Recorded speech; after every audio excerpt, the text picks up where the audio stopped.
સમાચારમાં આગળ વાત કરીએ તો વલસાડ જિલ્લાના ઉમરગામ તાલુકાના સરીગામ વિસ્તારમાં ભારે વરસાદ બાદ જનજીવન પ્રભાવિત બન્યું છે। સરીગામ બાયપાસ રોડ પર વરસાદી પાણી ભરાઈ જતા વાહન ચાલકોને ભારે મુશ્કેલીઓનો સામનો કરવો પડી રહ્યો છે। રસ્તા પર પાણી ભરાવાને કારણે અનેક બે ચક્રી અને ચાર ચક્રી વાહન વચ્ચે રસ્તામાં જ બંધ પડી ગયા છે, જેને કારણે ટ્રાફિક પણ ધીમો બન્યો છે। સ્થાનિકોએ દર વર્ષે સર્જાતી આ સમસ્યાનો કાયમી ઉકેલ લાવવાની માંગ કરી છે, જ્યારે તંત્રે વાહન ચાલકોને સાવચેતી રાખવાની અપીલ કરી છે।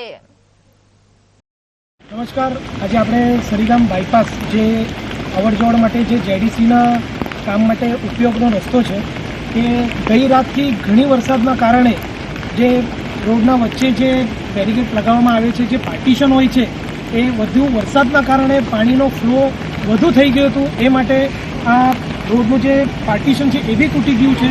આવનારા વચ્ચે જે ઝાડો છે, જે વૃક્ષારોપણ થયા હતા એમને બી વધારે પડવામાં આવી ગયું છે અને જે ગામજનો છે એમને બી અવરજવર માટે ઘણી તકલીફ થઈ રહી છે।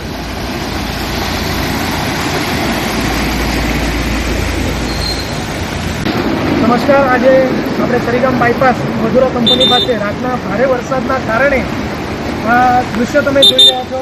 હાલમાં આ ભાઈની ગાડી રાસ્તા बंद पड़ी गई थी। कितने बजे गाड़ी बंद कर दिया था? रात में 10 बजे। कहाँ से आ रहे थे? पार्किंग से आ रहे थे। कौन से कंपनी में जा रहे थे?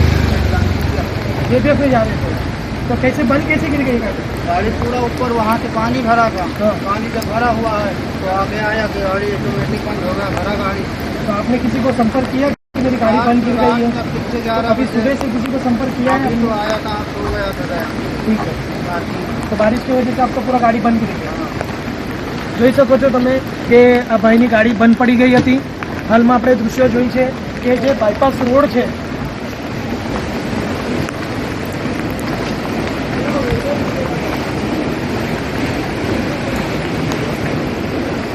સરીગામ સ્ક્રેપની જે ધંધો કરતા છે, જે વ્યવસાય ચાલુ છે, એમનું ગોડાઉનથી આખું માલ અહીંયા આવી ગયું છે રોડ પર। એ હાલ ફિલહાલમાં બધું જે ગોડાઉનનો માલ છે એ બધું કલેક્ટ કરતા છે।